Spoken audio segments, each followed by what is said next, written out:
All right. Dr. Gav Schneider, welcome to the show.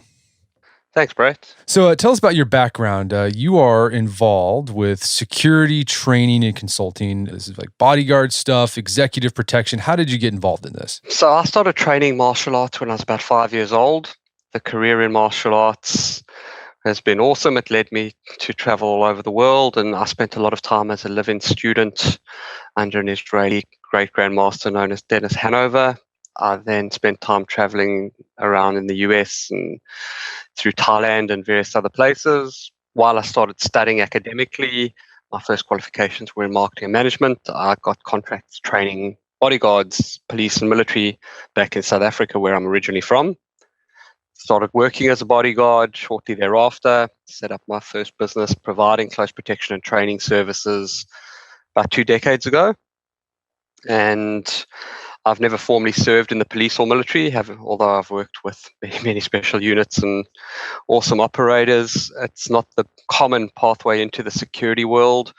So I started focusing on academics and got a master's degree and later on a PhD in criminology, focusing on security management. And now I teach a postgraduate course in the psychology of risk, and I'm the CEO of 3 or 4 businesses that work across risk in security, safety, emergency response, and overall risk integration. Yeah, that is an interesting background because most people who do what you do, they've had some sort of military or police background, but you went at it from a different angle. Yeah, and it's been a great journey for me, and I think I've been very lucky, and also sometimes right time, right place for things to happen, but also sometimes it's incidents that aren't so lucky that happen. When I think I was about 21 years old. I was a full contact jiu-jitsu champion in the style I was training, a professional bodyguard, and living in South Africa, which is a very high crime rate environment. Got a phone call one night from my mother, who was on the way to hospital after my stepfather had been shot in the head in an attempted carjacking. And I rushed to the scene, almost nothing I could do there. Rushed to the hospital, almost nothing I could do there. And what the worst part about that for me was that it actually doesn't matter how good professionals get in many cases, because the professional is not likely to be there when people need them. And it steered my career in many ways, but particularly focusing on how do you translate the knowledge and the skills that every person needs so that they have it when they need it. Because, as we said, the specialist or the sheepdog, as David Grossman refers to them, is not usually going to be there when the bad things come. Right. So you wrote this book, Can I See Your Hands, which you basically distill or make explicit the skills, the knowledge that you have, and then a lot of operators have, or people who do what you do have. And I was talking to you on the show before. I think you did a great job making a lot of these things explicit, because one thing I found, you talk to these guys who are in this field and they're super good at what they do. But a lot of that skill they developed is it's almost it's intuition, right? It's like fingertip feel. If you ask them what exactly you're doing, they just know. Right? Which that's an advantage, right? When you're in that situation. But when you're trying to convey that or pass that information on to, say, a layman, you have to kind of approach things from a beginner's mindset. And I think you did a good job with this book doing that. So let's talk about from the beginning. When, in your experience with training individuals, and maybe we're talking just regular citizens here, what is the biggest mistake you see people make when it comes to their personal security? Thanks, Brett. I think it's hard to put your finger on one thing, but if I had to put it down, I think there's 2 real variants that we see of this. One is absolute ignorance and denial, where people are going, "This won't happen to me. Nothing bad will ever happen to me." So I'm never going to bother to prepare for that sort of thing. So they absolutely disempower themselves and actually make themselves an easier victim for somebody who would want to do something bad because of that denial. And then the other side of the spectrum that we do come across a lot is overconfidence. And when you look at the two, you'd rather be overconfident than underconfident, because at least that creates a bit of a deterrent for most would-be attackers. But overconfidence without the ability to follow through can also have its limitations. Gotcha. So that combination of negligence and overconfidence, and just denial that bad things are going to happen. Why do you think people deny? Is that like just willfully, like they're willfully trying to be ignorant that bad things can happen to them, or they just it's unpleasant to think about bad things happening? It's a very good question. I spent a lot of time doing research onto this issue because, I'll just give you a few examples that have fascinated me around this, decision making and the psychology of risk over the years. During my bodyguard and close protection career, you'd see crazy things. We'd have people phone our office, and the conversation would often start, I need a bodyguard. Money's not an issue. Somebody's trying to kill me. I need help right now. And we had a standard process that when we got those phone calls, we would ask a few questions really to verify as much as we could, but we would never normally send less than 4 people, because if it's a confirmed threat and you don't know what you're facing, at the very least you need a minimum number of people to make sure it's safe for the people you're deploying. And all of a sudden, people who had for 2 minutes before said money was no object, we're starting to try and bargain us down to go, oh, can't I just get 1 or maybe just 2 at the worst? Other experiences in the bodyguard world where people pay for all this protection and then see if they can lose their protection team as some sort of game. And you sit there and you just wonder, why do people make decisions like that? So it's quite interesting. There's a part of our brain called the reticular activating system that sorts all the information that we bring in through our senses all the time. And it sorts it really on only 2 things, what we're interested in or what could hurt us. So for the most part, people aren't interested in safety and security because it's not as much fun, for example, as going on holiday. And on the other hand, if people haven't actually been exposed to something, they truly, in many cases, don't believe it will happen to them. So the biggest challenge is exactly what you said. Step 1 is people just learning that, look, sometimes you could do everything right and you might be in the wrong place at the wrong time. So if you accept that that could happen, you then empower yourself to be able to act on it. The biggest challenge is avoiding the myth of somebody else will take care of these things for me. And in most first world countries, we've been very lucky. I now live in Australia, spent quite a bit of time in the US. There's competent first responders, there's great law enforcement agencies, but by definition, the first responder is always the person who's on the scene when the incident happens. And it's a two-way thing. We get so caught up in talking about personal security, but the thing that's likely to kill most of us is probably a heart attack, cancer, or some sort of other illness. And to stay healthy, we know what to do. We just got to exercise, eat right, and visit the doctor regularly. But even that, we often find people are just in denial and don't accept that it's their responsibility too. Right. Yeah. I imagine the idea that something bad happening is so abstract. Just like, dying of cancer, getting diabetes is so abstract. You just don't even think, I'm not going to worry about it until it actually becomes a problem. So let's talk about sort of the mindset shift. So if we realize that bad things can happen to us, and then that also understanding that when that bad thing happens, like an attack on us, typically the police aren't going to be there to help us. Like we're on our own, basically. Like let's talk about understanding the mindset of a criminal and understanding the situation. So you talk about in the book, one important thing to understand is when you are in a personal defense situation, the criminal has the advantage. Why is that? So it's a critical piece to understand. I think this is something even people who are really into personal safety, people who train martial artists or go to the shooting range, they often forget the fact that they get attacked on the terms of the attacker. So the attacker picks when the situation actually happens. They pick where the situation happens, and they pick the manner in which the attack will manifest. Those are all variables that are difficult to control. As you saw in the book, we talk about 3 things. We talk about capability, opportunity, and intent. And we very rarely have the reach to influence people's capability. Somebody can go and buy a gun, somebody can go and train martial arts. Even somebody with ill intent who has no skill, can drive their car into you. They just have to wait when they need it. So capability is hard.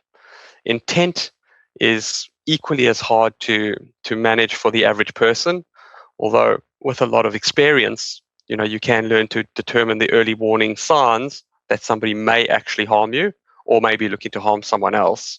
It does take a lot of work, but the easy one that we can control is this idea of the opportunity. Most criminals, even deviant criminals, will take the path that leads them to the highest likelihood of success.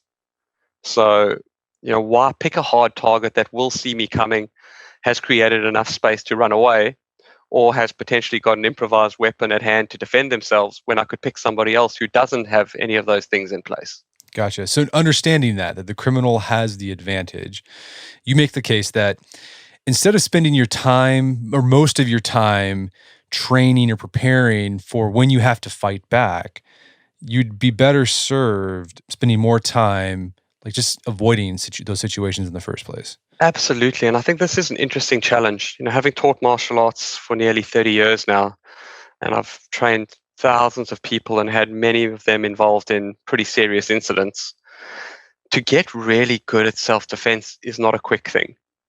Despite the fact that people do online training programs or want to go to a 1-hour course, realistically, you have to train enough so that your instinctive response is a response that works.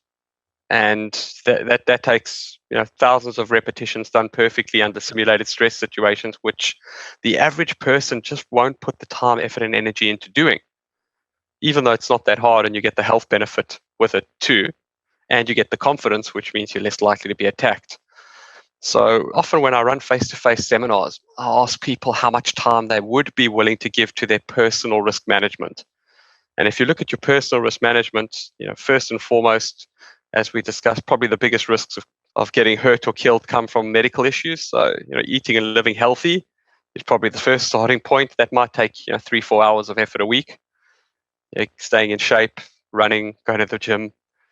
The next step would probably be making sure you could provide decent level of first aid to people and loved ones around you if something happened based on this medical risk. Next is probably, if people live in a place where they commute, learning how to drive properly. You're more likely to get into a car accident than you are to get assaulted or attacked. But very few people ever go and do regular defensive or advanced driver training. Then next on the list would be self-defense training. So without trying too hard, you might actually need about 20 hours a month to be really on top of your personal risk game. In talking to most people, we've trained thousands and thousands of people. Most people will, at best, give you 20 minutes a week if you're lucky. So, the question comes down to, what do you do in that 20 minutes that will give you the best bang for buck? What will give you the most effective chance of minimizing the risks you might be exposed to? And that's situational awareness. It's knowing how to scan your environment, look at who's around you, work out who may be a threat, forecast the probability of that happening, plan an action, and run it through in your head a few times. So if you actually had to do it, you could. That process, earlier on you spoke about how it becomes intuitive for experts. It's because they've done it so many times. But learning how to visualize is a great cheat for everyone. The world's best athletes do it. Why shouldn't we? And if you can get good at that, it just makes you a much harder target for people that have never thought about it or never actually look around with what could cause harm. And so I like how you break it down in the book. You bring in the Pareto principle, like 80-20, right? So we should be spending, basically 80% of our time that we have on learning how to avoid these situations in the first place through situational awareness. And then the remaining 20% would be spent preparing on like how to actually handle that situation if it ever occurred to us, correct? Well, what's interesting is it merges, right? Because I love the term presilience instead of resilience. The idea of resilience is I can bounce back after something bad happens, but the idea of presilience is that the ability to bounce back is formed by all the effort, work, and initiatives I put in ahead of time. So when I look at this idea of where I put my energy, it's not just focusing on what do I do when this thing happens. For example, if I'm walking down the street and some guy jumps out in front of me, puts a knife at my throat, most of the time it's a compliance process, right? If he wanted to kill you, he probably would have just killed you. It's about how do you stay calm enough to give him your money. But if you were situationally aware, you would have realized maybe that's not the street to walk down, or when this guy's approaching you, potentially he's a threat, so you move yourself out of the situation. But what gives you the confidence to be able to act under pressure is the physical training. So the biggest benefit of self-defense or martial arts training is that if I get really good at it, I actually probably never have to use it because I'm able to focus on the pieces beforehand. And it is a challenge, in a world, and don't get me wrong, I'm a big fan of mixed martial arts and any sort of combative training, but in a world where we've made combat very sporting, it takes that pre-phase out of it, and the pre-phase is where the average person can avoid these things. So absolutely, putting your energy into the focusing before something happens as opposed to responding and recovering just makes sense. The challenge we've got, as we spoke about before, is that if people are in the stage of ignorance, negligence, or denial, the chances of them doing something proactively are very, very slim. And while, luckily, bad things won't happen to most people, if you're sitting there without any pre-thought of what you do, it's the equivalent of never having any insurance for anything, a car, a house, your health. And then when something bad happens, going, oh man, I should have had insurance. So, if we're not even going to invest in our own well-being, how are we going to ensure we have a great life? Yeah, and I think another challenge of why it's hard to do this resilience that you talk about, like avoiding the situations in the first place, and then instead focus on like what do you do when the thing actually happens, is like the training for what you do when the event actually happens. Like it's fun. I think we should not downplay that. Like I like taking self-defense courses. I like doing tactical gun courses where you're running and gunning and it's super fun. But you make the case like, okay, it's fun and it's interesting and it's engaging. But in order to get really good at that, like you have to do that training a lot. Like, make a big, big investment. I even realized that after a while, it's like, yeah, this is fun. I'm doing this. I'm doing pretty good in this sort of simulated situation, but it really isn't like an action. It's not simulating closely like what an actual situation would be like if I were to have to use my firearm. It's a very valid point, and I'll loop back to a few things. I've trained in many styles of martial arts and tactical firearms instructor, and I've been in a few situations over my career. And when violence actually manifests, it doesn't really manifest the way you practice it in a gym or in a dojo, even on the shooting range. Things happen way differently. It's messy, it's erratic, you get time distortion, all those adrenal factors kick into play. So one of the goals we have when it comes to practical training, the goal is to get as close to reality as safely as possible. And that's a very difficult thing to do. What's the point of going to learn how to defend yourself if you keep getting hurt during the training?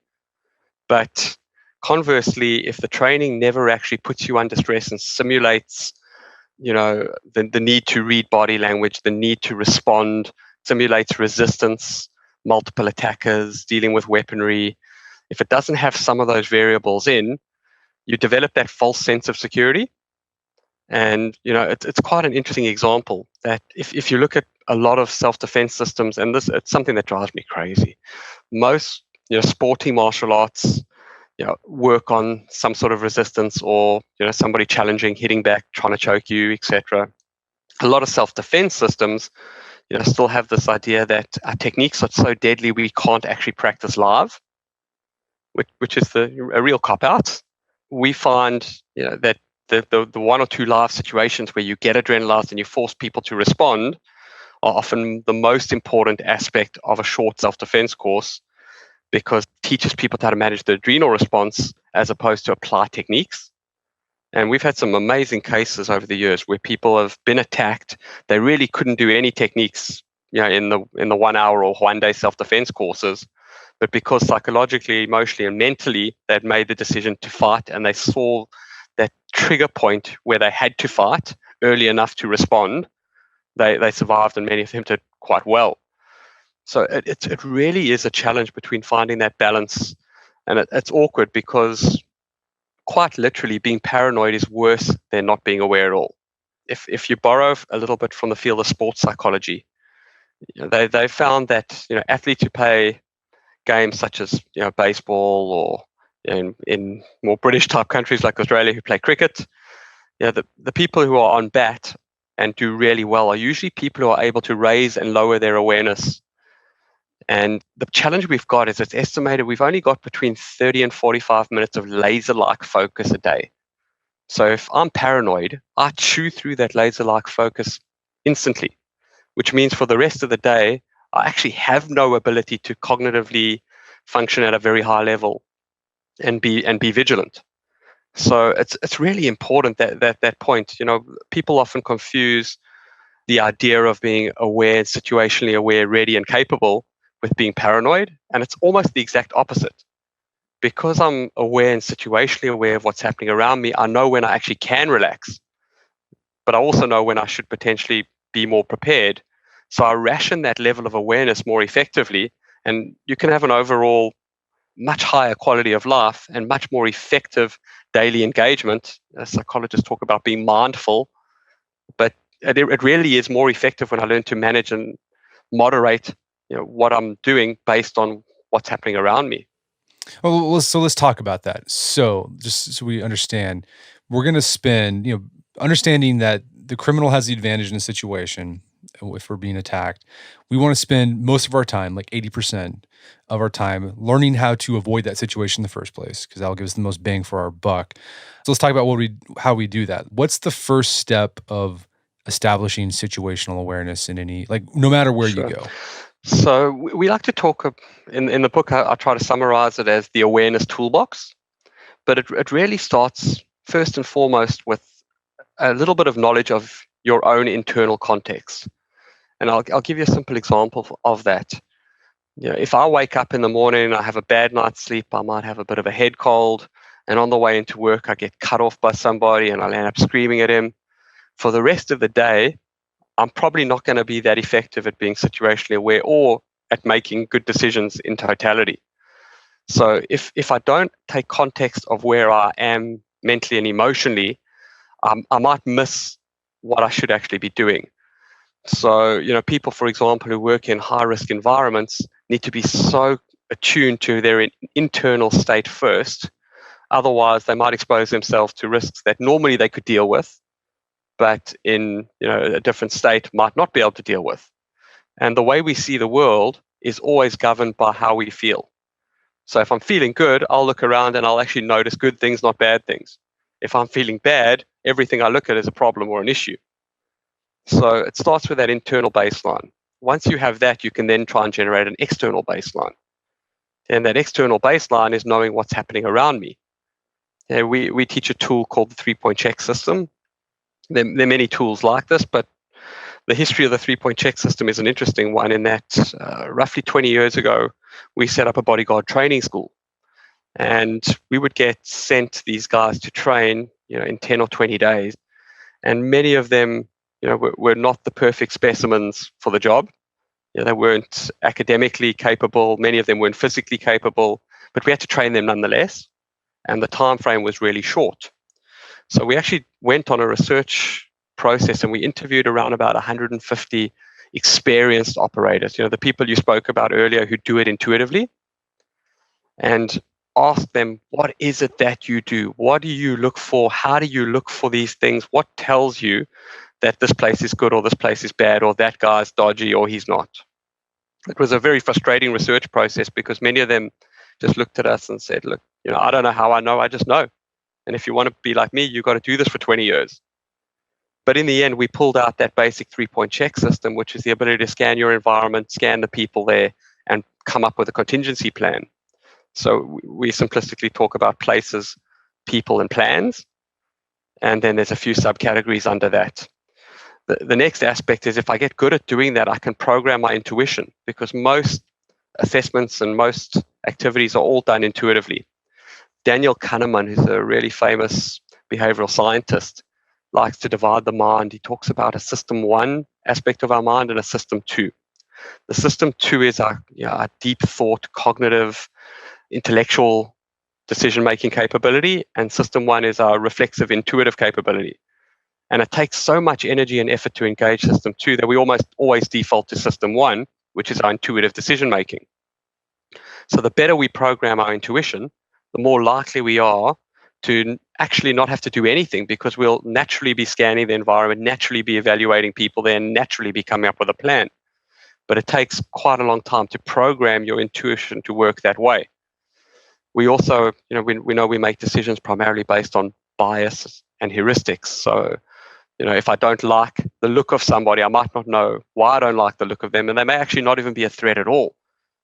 So I'm wasting all this energy, being biased, thinking somebody's a threat when they might not be, and I might be missing the actual thing that is a threat because of where I'm focusing. So learning to manage our own biases is really important.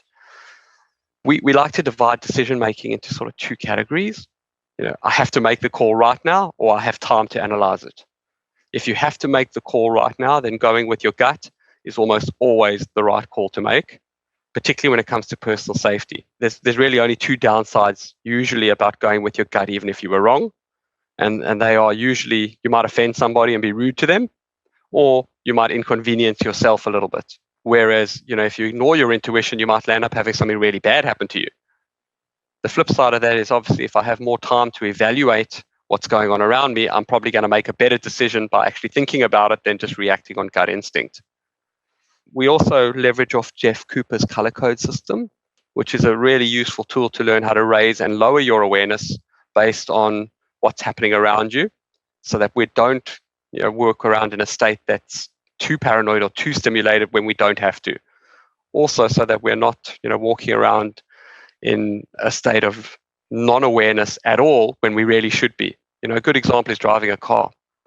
Most people who drive to and from work will have had an experience where they get in the car and don't remember the journey home at all. And that's a pretty risky thing, bearing in mind you're driving or operating a tool that could kill you and kill other people. We should at the very least have some level of basic awareness. Instead, you don't have to drive around like you're paranoid all the time, but being cognizant of where you are is pretty important.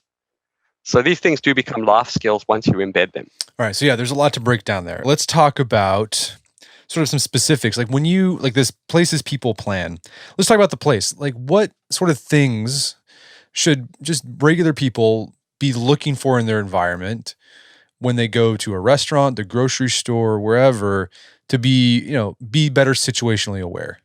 Sure. So the starting point is just to make sure you know the entrances, exits, escape routes, and hiding places.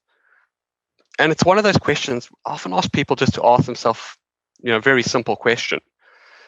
If you go to a shopping mall often, do you know where the fire escapes are? And it's quite shocking that people will go to a place hundreds of times, but they park in the same place, they go in the same entrance, and they leave at the same entrance, and they've never thought about other ways of getting out if something went wrong. So the most basic things of knowing how to get in and how to get out is where we start, but it also enables us to know where other people would get in or get out from, where other people might be hiding to hurt me, or where I should hide if something went wrong. And it just takes a little bit of practice, not much, to get good at that aspect. And just knowing where to run to could be the most important thing if something bad happened.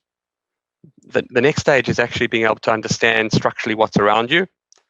You don't necessarily have to have a blueprint map of every building you go to, but just the ability to be able to tell, hold on, this is a 5-story building and I'm on floor 5. So if I hit the staircase, I better run until I get to the ground. But it's 5 staircases. It often becomes an argument of, I really thought the penthouse was a good idea, but if I've got to run down all these stairs, maybe it's not, if something happens. The other challenge is, if we were looking for something out of the ordinary, it's really hard to tell if something's out of the ordinary if I don't know what the ordinary is. So if I'm looking for an object that looks out of place, it's important to know what is in place. Airports are a great example of that. At airports, they're always going, make sure that you don't leave your baggage unattended. Yet, I'm sure you travel a lot, Brett. I do too. And I'd probably say almost every trip I'm at an airport, I see baggage unattended. And it's just one of those things that we fall into normalization when actually we should be noting these anomalies. And then the last part of scanning the environment, we talk about improvised weapons or defensive tools. What in my environment would somebody potentially use to hurt me? Or what, if I had to in my environment, could I use to protect myself in a worst case scenario? And I know when you run through this environmental scan, it seems long, but in reality, most people do this anyway. If I want to cross the road safely, I'll actually do a scan like this anyway. I look at what's coming, I scan the environment, and I make a decision. And once we've built a reflexive capability, environmental threat is often much easier to manage than the next level, which is when we integrate people-based threat into it, because with the exception of natural disasters or a total unforeseen event like a building collapse, environmental threats are often slow to manifest. I'll give an example. Say you walk into a building and you need to go to a meeting on floor 3, and you look at the elevator and you're going, if I get in there, I probably will die. It doesn't look like that elevator's ever been serviced. Most people would just logically take the stairs instead of rolling the dice and taking the elevator. If you walk into a restaurant and you sit down at a table and you sit on the chair and the chair feels very rickety and you think you're going to fall on the floor, most people would just swap chairs. So those slow acting environmental risks are easy if we're aware of them. It's usually the combination of people and place that pose the challenge. And this is the interesting part. One of the things that drives me crazy is where, you have a serious incident, whatever the incident was, and after the incident, everybody becomes either masters of hindsight, where they're going, oh, yeah, we knew there was something weird about this guy. Or people will go, yeah, I knew this guy for ages, and he seemed totally normal. And we've kind of built this false sense of reality where we don't think that potentially violent or dangerous behavior is something we can tell in advance, which is just a real inaccuracy. We can predict likely outcomes of the way people behave quite easily. What we don't do is take the effort and energy to evaluate people around us regularly enough to actually assess whether they're displaying any of these characteristics. And what's interesting with this is, somebody who is paying you undue attention, might be dressed in a way that they're concealing a weapon, is behaving erratically and following you while you walk to your car. We can all say, yeah, that's pretty dodgy, pretty threatening. But if we're not looking for it, we won't even see it. If we don't even accept that this stuff might happen to me, I'm going to miss all of those cues. Even the terrible cases of these kids that land up conducting shootings at schools. There's many indicators, and a lot of those indicators are the early warning signs of disassociation. People feel isolated or they feel alienated. They're just behaving differently from the rest. And it's those differences that trigger the need to look deeper. So it doesn't actually mean that this person is an attacker or they're dodgy. Maybe that person just needs a hug or someone to talk to. But if we don't actually learn to spot these anomalies, we can never actually act proactively and focus our energy before. And it's a pretty convenient excuse. It kind of covers off everybody who didn't do what they should have when we go, there's no way we could see that coming. There's nothing we could have done anyway. Which, as I said, for me, I think is just an excuse. I reckon the vast majority of situations, we can do something. We can see the early warning signs. We just don't look for them or know what to do when we see them. Sure, there are, the very limited number of situations that, just instantly manifest, but that's really small. And then the last part of the situational awareness piece is just this ability to come up with a plan. And, we often find this is where most organizations fall really short. They come up with these really complicated plans of what they want their people to do that'll never work. We use the acronym in our corporate consulting business, CYA, cover your ass. And we find most organizations focus on CYA instead of actually empowering their people to be safe in and out of the workplace, to be safe online and physically. And a lot of that becomes, how do we actually practically apply the skills as opposed to how good do they look when we put it down on paper. And so what does this planning process look like? Does it take a lot of time, or is this something you can walk into a building, you scan your environment, you scan the people, and then you can just quickly come up with a plan based on that information you have there? You're exactly right, because the problem is if you can't do that and you're the first responder, it actually doesn't help that somebody else has built this detailed plan that you might have never seen or can't be explained to you quickly. And this comes back to that idea of personal power. If I've owned the fact that my safety is my business, I should make it my priority to have a plan if something happened. And there's so many examples of this, but just think about something simple. In the middle of the night, what happens if one of your loved ones needs to go to the hospital? So most people go, we'll call the ambulance. But for whatever reason, what happens if the ambulance is not going to get you in time and you want to jump into your car and drive this person there? Proactive practices like just making sure you've got a little bit of fuel in the car, as opposed to leaving it overnight with just the reserve tank light flashing and no ability to drive, thinking you'll fill it up in the morning, disempowers you. So it's quite a simple way to actually think about it, that if you just think about what are the basic responses I might need to do if something bad happened. And we like to use the run, hide, fight, communicate model. There are lots of variations, but I like that approach because it aligns back to our adrenal response. And our adrenal response really, under stress, will have three instinctive responses. We would fight, flight, or freeze. And fighting aligns to fighting, freezing aligns to hiding, okay, and flighting responds to running. So it's a good map. But because in the modern era, most of the time our first response happens with some level of communication, we've got to have this communication ability built in. And communication works at various levels, but the first level is, there's nothing more powerful than the voice in your own head. So if you can't even articulate a plan to yourself in your mind, the likelihood of you being able to actually carry it out under stress is very slim. So that's why this planning ahead is so important. But, calling the authorities, sharing information with the authorities, warning people around you, those are things that save lives. But equally so, if I couldn't get away and I saw this attacker coming at me and I decided my only choice is to fight, me warning the attacker, loudly telling them, no, get back, stop, can actually make a massive difference in the aftermath of the situation legally. Okay, and it also tells other people around you that you're a victim, you're not the attacker. So understanding this run, hide, fight, communicate model, we make these things complicated. They're not. That's just tied back to our instinctive response. The challenge we've got, though, is if we look at a societal level, most of us, roughly 98% of the population, are flight dominant. That when something bad happens, our instincts tell us run first. We'll only fight if we are absolutely cornered. It's that reason why it's so hard to train soldiers or even train law enforcement officers or security personnel to run to a problem as opposed to run away, because we have to actually train them to overcome that flight response. The exception to that 98% are usually people that exhibit sociopathic or psychopathic tendencies. Doesn't mean they always become criminals. It's been found that many people that sit in that 2% are the people who become special forces soldiers or high-flying corporate CEOs.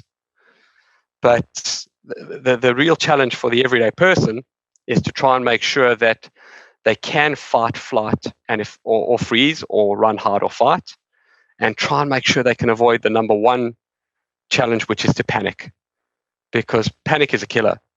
If I panic, I can't think and I can't act, and that's why this planning process, as you said, it doesn't have to be a big deal. If I walk into a building, all I need to do is have a look and go, right, there's the fire escape. Awesome.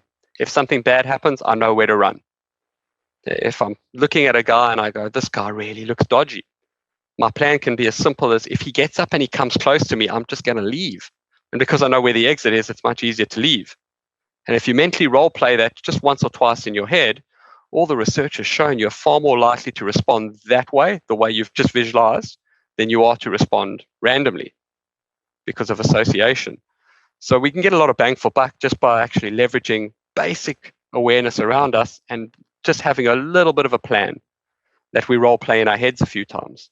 Right. I think that you also talk about, this goes back to the OODA loop. You talked about this in the book. We've written about it on the website pretty in depth. For those who don't know, the OODA loop is observe, orient, decide, act.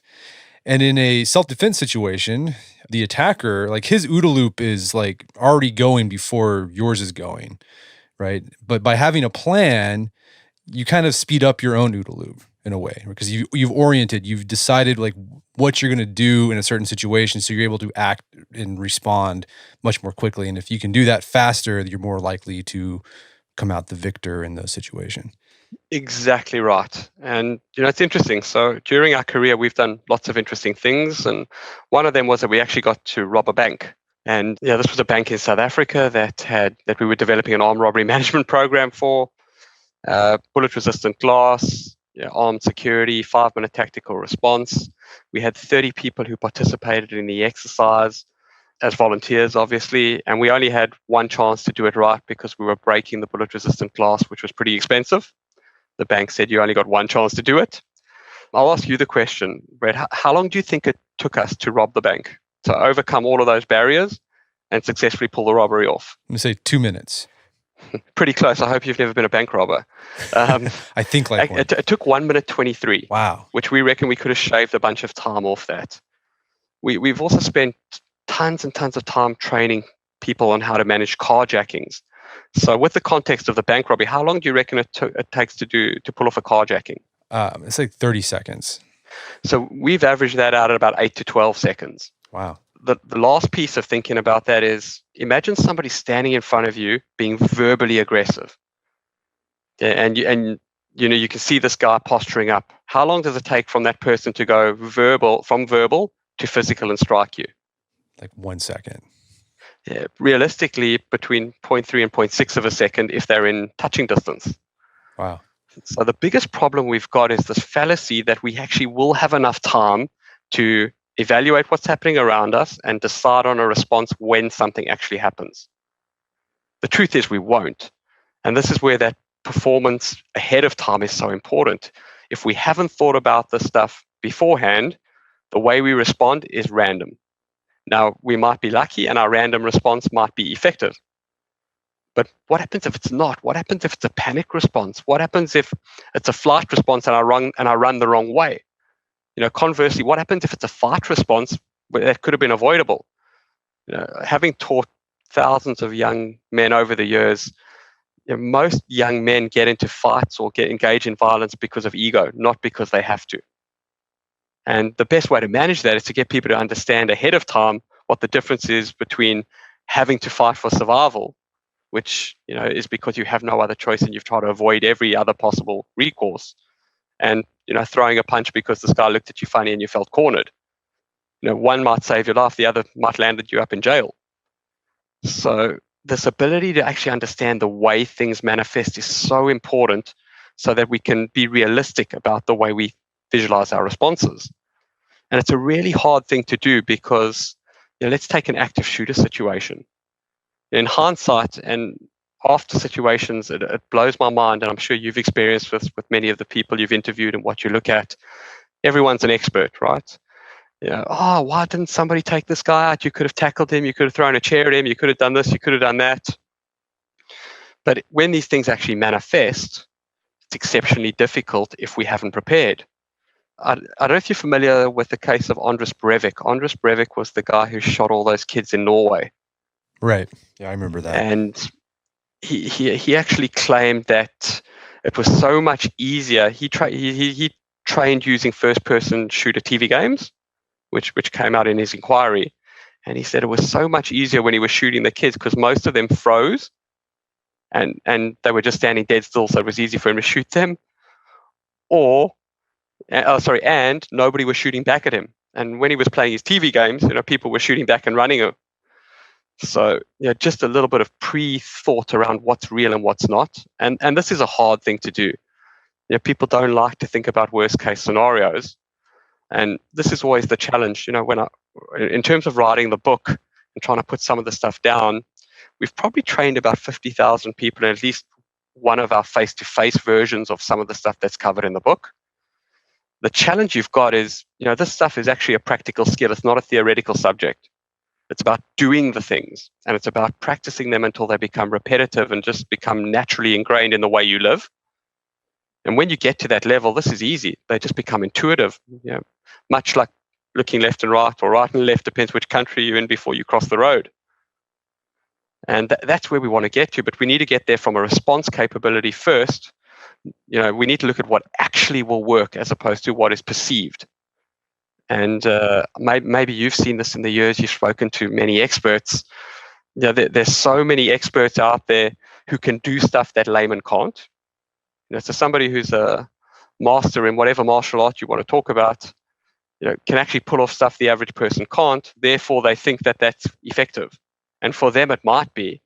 A good example, I trained Taekwondo for many years when I was young in my career, and Taekwondo is a kicking system. And, lots of self-defense experts go high kicking in the street or self-defense is a bad idea. It is a bad idea, but if you're an expert in it, you probably can kick somebody in the head faster than they can punch you in the face. But to get to that level of mastery takes so long that the average person would never have benefit. So the actual system itself is pretty bad for self-defense because the average punter can't use it. And not to pick on that, the same is relevant for many other systems. Mixed martial arts, which is a great close to reality example of the way fights manifest. It is awesome, but the things that enable smaller people to beat bigger people are all the things that have been made illegal. The only way you can stop a bigger, stronger person is trying to poke them in the eyes, trying to hit them in the groin, breaking small joints like their fingers, trying to hit in the throat, trying to grab a weapon, trying to run away. And all of those things are illegal and things you can't do in mixed martial arts. So the more you train with the limitations, often the less effective you are in the real world, which is a difficult conundrum to overcome. So I think that's a good point you just raised, the difference between sport fighting and fighting for your life. When you're fighting for your life, there are no rules. But unfortunately, people, because like most people are good people, right? They grew up and thinking about, you got to have a fair fight, or they're thinking about the legal consequences afterwards. Like they do, like they just basically, they fight like they're in a boxing match or an MMA, but when they should be, if it's for their life, like gouging eyeballs, punching throats, etc. It's really challenging because that as mentioned before, there's only two reasons in life people will ever resort to violent behavior. And I have this debate often with criminologist colleagues of mine who love to overcomplicate the world we live in. But the reality is people either fight for ego or for survival.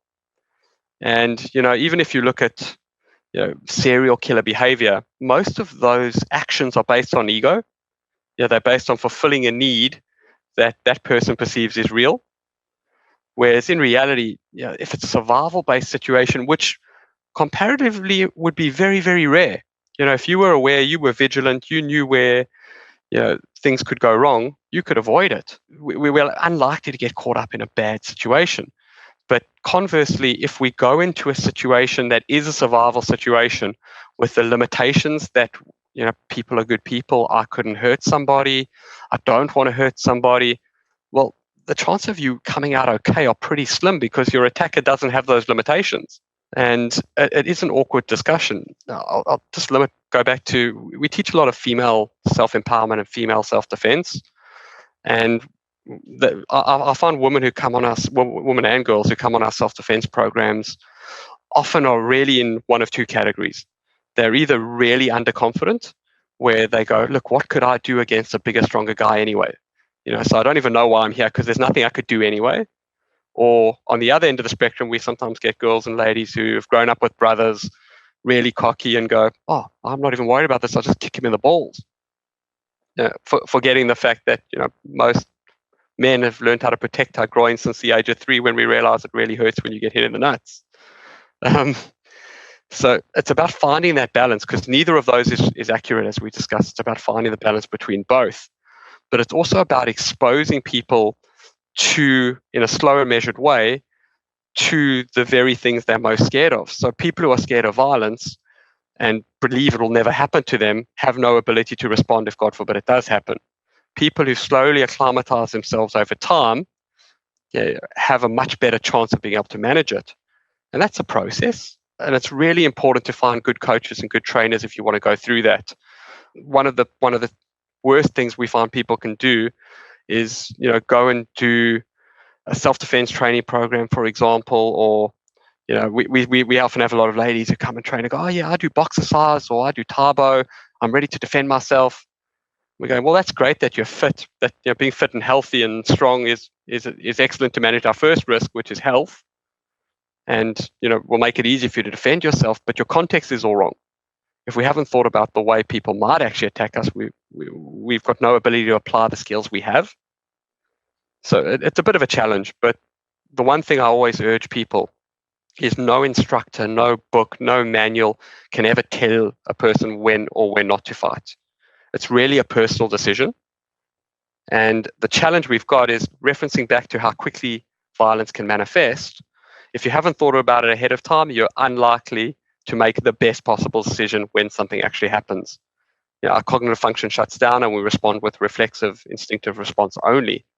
So if I want to make the right call, I really do have to base it on thinking about this and programming a response in through visualization or rehearsal ahead of time. I hope that makes sense. No, that makes sense. So, I mean, like how does that work? Okay, so going back to this idea that 80% of the time we should spend avoiding the situation. So we can do that with situational awareness. If you see something like doesn't look right, we get out of there, because even if we're wrong, at least we're alive, we're safe. But how do you decide how to respond with either run, hide, fight when like the event actually happens, right? You couldn't avoid it. The event actually happens. So like, I guess what I'm trying to say, like, how do you like, is there like proximities? So it's like, if the guy's this close or this far away, I'm going to run away.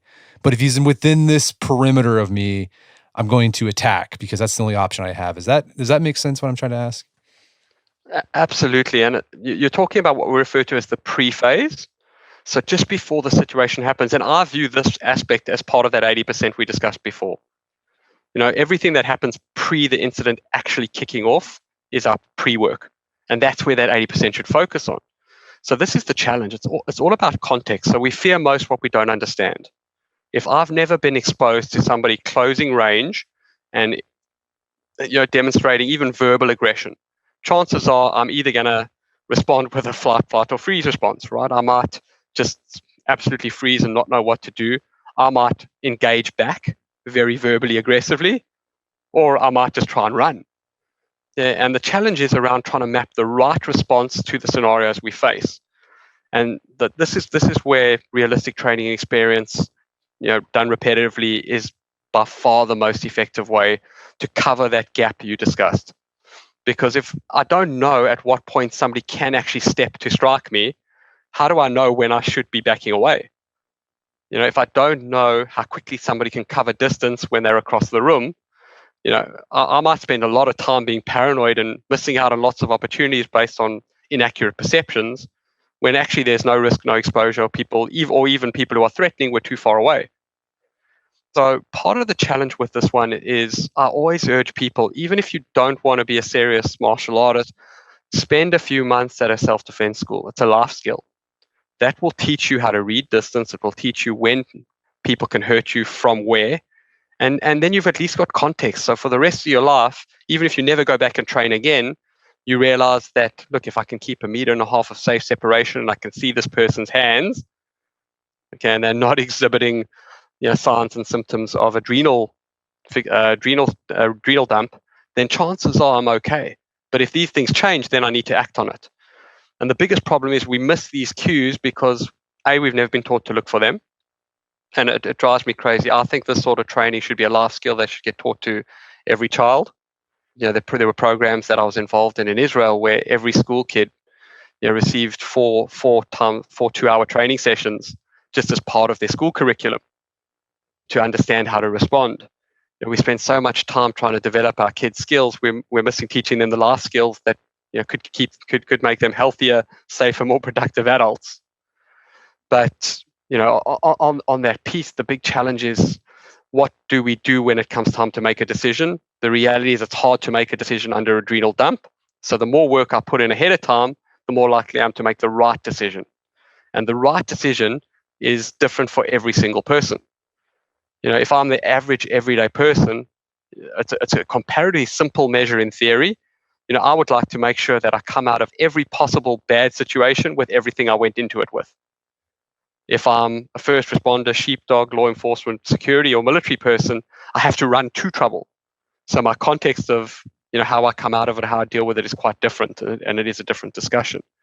But if we're looking at the everyday person, how do we measure success? And it blows my mind often talking to young guys who get into fist fights. And one of the guys will step up and he'll go, "Oh, I won that fight, man. Did you see what happened? I beat this guy down and all I got is a black eye." You kind of look at them, and I often, when I have these discussions with them, I say, "Well, just tell me what were the aspects that led up to that situation?" And they'll normally tell you a story of, he said something, or I said something, or he looked at me, or I looked at him. He swore at me, I swore at him, and then it looked like he was going to throw a punch, or he did throw a punch, so I fought back. And there's this trail of incidents, and when you trail it back down, it usually was, there was an ego-based reason, and he missed the opportunity to avoid it. Which means, if he could have, he wouldn't even had a black eye in the first place. So actually, that's a loss if you really think about it, because he came out of the situation worse off than if he had avoided it. Easy to say, particularly when ego comes into play and social pressures are, it's something that's tough on young men. There is an expectation in certain circles that, you'll defend your honor, and backing away from a fight's not a good idea. But, if you look at the consequences of getting it wrong, avoidance is by far the best strategy. Well, Gav, this has been a great conversation. Is there someplace else where people can go to learn more about the book and your work? Yes, thanks. So my book, Can I See Your Hands, is available on Amazon or through the publishers, Universal Publishers. We also have an online training academy. If you just go to www.r2s.academy, we've got various online training programs that are aligned to the book. The shortest one is 30 minutes, which you can do in 5-minute blocks. You can do them on yourself. You can do them on your cell phone. You can do them anywhere. And we do run face-to-face seminars and programs all over the world. But from our perspective, I think we've got a lot of work to do. The way threats manifest in a complex world now are so different to the way they used to be. And the old model of sheepdogs keeping us safe is just not practicable the way it used to be. With cybercrime and online crime and alienated people who resort to violence because they feel they have no other choice. That I really do feel very strongly that our goal is to try and get the average person who may have viewed themselves as a sheep before, in other words, security and personal safety is not my problem, to just get the basic knowledge they need to go, in a worst case scenario, I know what to do. So from our side, Brett, thank you very much for the opportunity.